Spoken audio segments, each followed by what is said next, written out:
Magkaigsunan, matag karunugon niya, makadawat kami o inyong mga pangutana. Happy Whispers meeting ibog na kalibot. Atong tulumanon oras sa atong Padaran ko silang issue na walay kalabutan sa kawas. Magdesidir na ganita nga mo serbisyo sa atong Ginoo.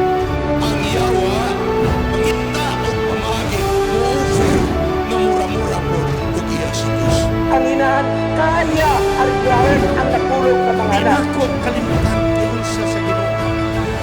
Nga ang tanang mga kalisod iyang isukli.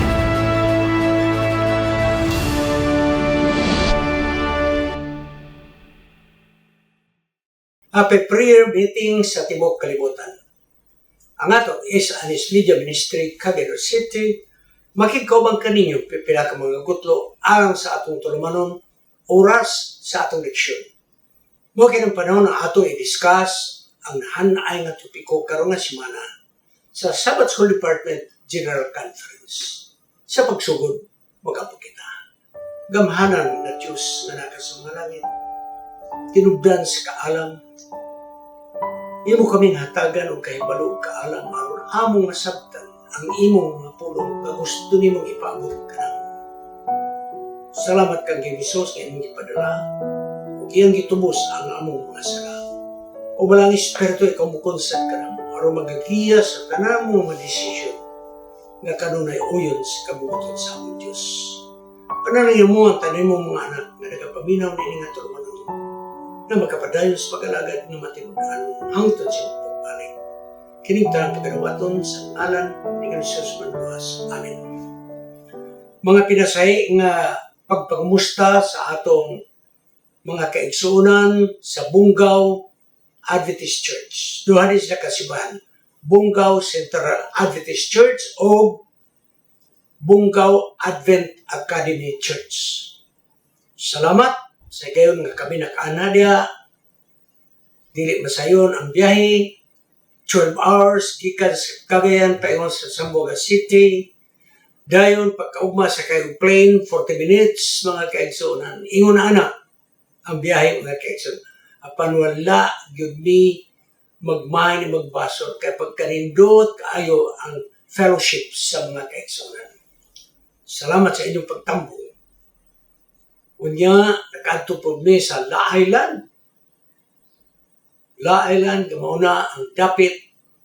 Adunay maghang magkatawan diya nga nakasunod na yun ang atong mission school. Karon igsoon, junior high na ang atong eskwelahan sa La Island. O ang responsable niini nga nagtugot sa pagdawat sa mission school, mao ang panimalay ni Albashir Ejirani. Mga kaigsuonan. Dugay nga negosyasyon. Pero karon malipayon ta. Kay suod na kayo ang taga-isla o ang atong mga sulats. Mga sulats, 30 sulats na pag EMR, mga kaigsuonan. O atong mission schools, ubay-ubay, daghan kini. Nakita na ako ang sakripisyo sa atong mga sulats o EMR. Ang Diyos magatipig kaninyo. Butang ko pasalamatan ang nag-host kanamo sa pagkaon o sa hotel ang panimalay ni brother o sister Matt Cuenca. Labi na nga ni atong Sabado sa gabi i-transfer mi sa pinakanindot nga hotel resort sa Bungaw mga kaigsuonan. Beautiful beach. Hasta ang ilang building mga kaigsuonan, it's so beautiful. Salamat sa inyong kayo. Kunya, gibutangan pag-ibig sa mga Cuenca family o ilang inuva nga mo'y among service nga tunganhi sa mitinganan o laglag po ginagmay mga kaigsuonan. Nakaadto po min sa headquarters, sa Sulads, diya sa Sangga-Sangga, Bungaw, Tawi-Tawi Province. O di na mo malimtan ang pagpasalamat. Mr. and Mrs. John Turing.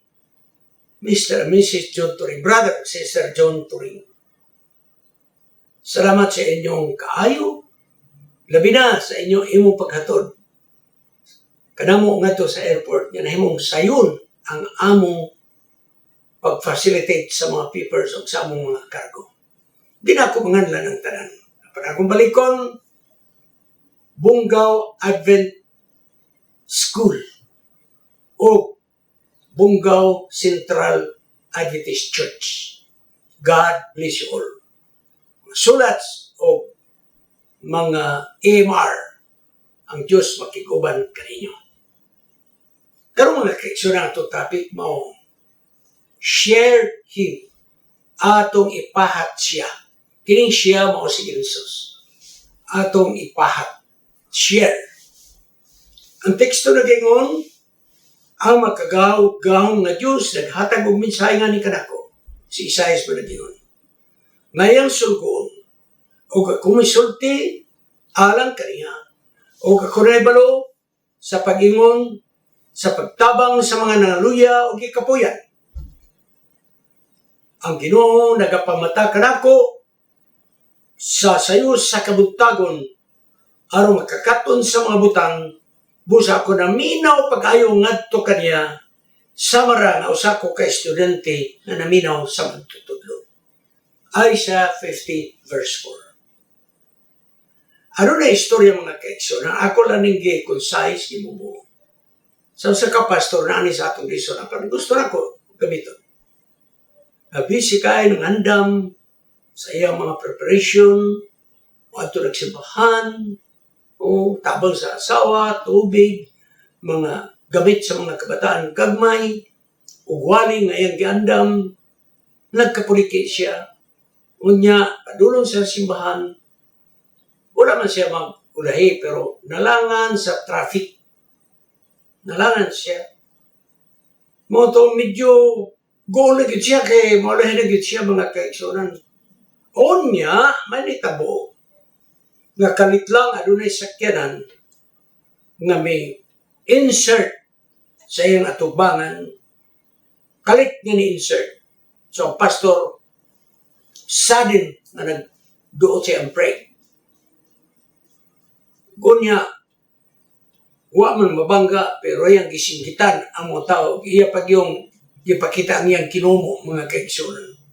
Buti pasabot, wa ka mag-amping niya. Yung gibilihan ng bitana, dahil ipakita niya kumo, mga kinumo. Ganong yun, na may insert ang mga tao, kalit lang. Wala madugay tungkol sa traffic. Naunahin siya sa Sabbath School. Leksyon na yun ang naptan. Pag ato niya dito sa klase sa Sabbath School, siya mao'y magtutudlo, nag-introduce siya na siya mo ang pastor, na unsabay kong pagkausa mga kaigsunan.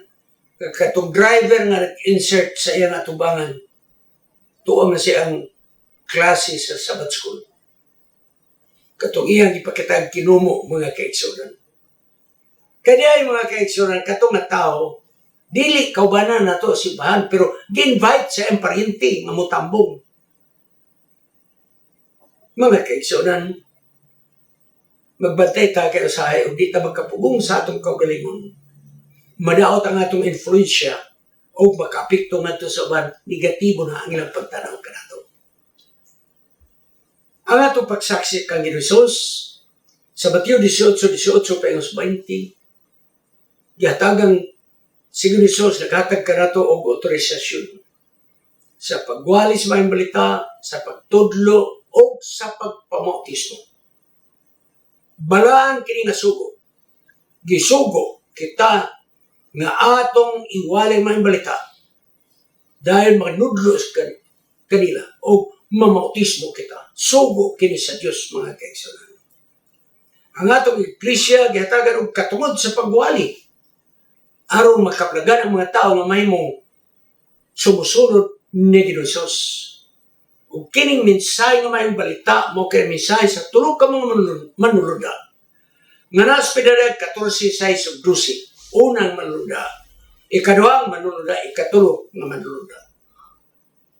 Ipawali sa tibok nga kalibutan.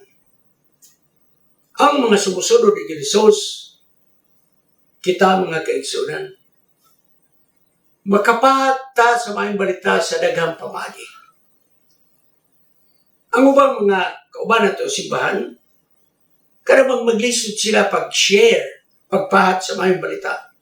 Daw listed sila. Kaya wa kuno sila'y talento. Di sila maayong mo istorya. Apan mga kaigsunan, makashare ta sa maayong balita. Saan ng pamagi? Kining atong kinabuhi nga nausab. Sa diya nga kita mailagad ni Jesus, kining soon, kining kausaban nato. Mao na ni ang maayong balita ngadto sa uban, mga kaigsunan. Si Jesus nagabuhat adlaw gabi, tungod kay matud pa niya, ang ako mga tao murag karniro nga wala na'y magbalantay, nagkatibulaan, nagkawatak-watak. Ang gugmaw kaluoy ni Jesus, mga nagpadayon kaniya sa pagbuhat, hinungdan, nga daghan ang iyang natudloan sa pagsubay sa darat sa pagkamataran. Sulay ko tanaw sa imong palibot. Imong makita nga daghang mga tao nga wa pagid makailas kamatuoran. Wa sila kasabot unsay gugma sa atong Ginoo. Mao ni ang angay nato i-share ang kamatuoran. Si Jeremiah doon na po yung muna. Gadi na lang yun siya mag-share sa kamatuoran kay mga tao gahi man, di man mabinaw. Parmato pa sa Jeremiah 29, usay magauna-una ko o magayon ako, di na kumusulti sa misay sa atong Ginoo. Parang misay, nagdilaab. Sa sunod na ako sa mas kalayo. Kung dili na ako ipahat, musakit ang akong kasing-kasing lawas o una-una. Di na ako matago ang minsay sa akong kagalayong kinahanglan na ako ginong isulti. Di ba so na ipanong namin, bahala na mo diya. Dili, ato ning responsibilidad. Busa ang pagpahat sa kamaturan, dili yun nato ipugos ang tao. Dili. Ipadawat nato ang kamatuoran pinagis gugma. Dili nato apikihon ang tao mga kaigsunan. Kaya ang Diyos wala mag-agig puwersa, bisas tanaman sa idin, wagid dukduka sa Diyos ang kamot na danong di iba. Bisang pa panahon sa lunong puwag yun yung paggakpa itong mga tao, ihandos na ito sa arka. Kaya wala siya magamit sa pagpamugos kamatuoran. Tumusunod lang ta. Kung di nila daw ato, di lang masakitan, okay lang sa ato. Sa Desire BJ's 457, 87 na ngayon, sa atong ipahat si Jesus, kini mo ay atong pagbuhaton. Si Ellen G. White na ngayon, si Jesus wala magpamugo sa mga tao sa pagdawat. Kaniya, si Satanas o gayang masumusunod, iyang gipangpuwersa ang mga tao. Aron mo adto sa ilang kagustuhan. Ang pinakabugat na prueba nga naa kita sa Espiritu sa Yawa. Unsa man. Kung kita magpakita sa Espiritu o masakitan kita sa diya nga dili kita mong uyon sa una-una sa uban. Ipakita nato ang iyang Espiritu. Pinagis paglaglag sa dautanin ng mga binuhatan o unya, magkakita sila o kaayuhan sa gugma sa atong Diyos. So di ay, kung nakakita sa Espiritu sa Yawa, karang masuko bitaw tag al-kontrahon ang atong isulti. Dili dahil. Kasadya na ito. Kung sa isulti na ito, musulti ta. That's all. Niya kita sa panahon nga ang tao di yun ganahan maminaw sa pulong sa Diyos. Muna maglisod ta o saksi nga ito sa uman. Simple kayo. Tanaw na ko ng buwangan, huwag yung nag-advertise. Ilabay na nagtao mga itong buwangan. Pero magwali tag, grabe tag, mga paninguhag yun. Hala, mga handbills, mga propaganda, ibitay, ipanghatag, gamay, rin mo tambong.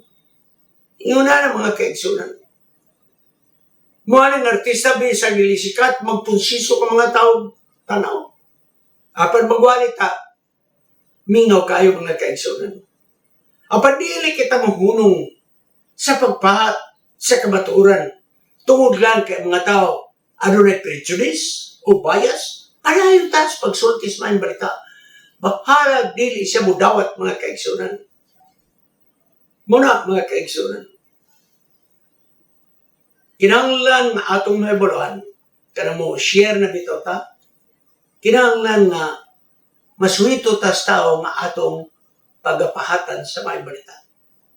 Mo establisaro na kita sa pagkikala, ipakita na to nga kita nag-care sa iya, ang gugma o ang interes magatabang kini sa pagiya sa tao, mga kaigsunan. Friendship, no? Dahil kung sa atong ikatabang, ginagmay o dinangko. O mag-ampo kita sa barang espiritu nga mo manay bubuhat sa pagpahumok sa kasing-kasing sa tao. O mag-ampo ta Ginoo tudloy ako kano sa aman ang insakto nga higayon nga mo share nako sa akong higala. Mangita kag unsa nga pamaagi nga makaistorya ka. Ngita kag higayon nga imong ihatag ang personal nimo nga testimony. Sa imong mga kasinatian, imong experience sa kinabuhi, sa diya nga ikaw nisulod ni Ginoo. Unya kung nasuod na mong higala, mo-offer na ka og pag-ampo alang kanila. Okay? Ang Diyos maghatag kanimo kadasig sa pagbuhat nini. Hinumdumi mga kaigsunan. Nga doon ay pamaagi nga imong mak-connect ang imong higala, nga imong madala na nga sa church, hinay-hinay. No? Kinahanglan nga doon ay special program, small group, Bible study mga kaigsunan, daghang pamaagi mga kaigsunan. Ano na yung mga talambagan, mga kaigsunan? Atong yan po ang espesyal na paginahanglan o mga pangutana sa atong nahigala, usaha na tutubag ilang mga pangutana. Ipakita nato ang atong higala nga ang Biblia puno sa saad sa paglaom. Mga talambagan o pagsuportar sa atong pagkinabuhi. Tingali una, ang imong una i-share sa Bible, kanang masaad. Saad sa Biblia nga natas problema siya maghatag o kasubaran. O ka, tingali mo tubag na ka kung naipangutana sa imong higala. Ang imong tubag, ibasig yun sa Biblia mga kaigsunan. O atong yan po, na kinimahita mo sa atong kinabuhi. Magsulti ganin mo mayang balita, ayaw dito sa akatong doktrina nato nga magkanibati pa mo. Iuna nimo ang doktrina sa pagkaon. Iuna nimo ang doktrina sa Sabado. Iuna nimo ang doktrina igsoon batok sa ilim ng tabako. Dili na. Una pagpasabot ang Diyos na ikugma kaniya. Kunya mga kaigsunan, ang imong higala, pagkahinay-hinay, imo ng suklon, asa kayo mayo magtutas Biblia. No? Dayon, hinahinay nag-Bible study, imo na pong hagdon. Kasi mayo, magpabautismo ka. Ayaw pugsa ang tao. Sa mong pagkagi, ayaw po dugaya. Na sige lang mong higala, nag-Bible study na mo, agin mo suknaa ang iyang pagpabautismo. No? Ayaw dugaya po, mga kaigsunan. Apadure pa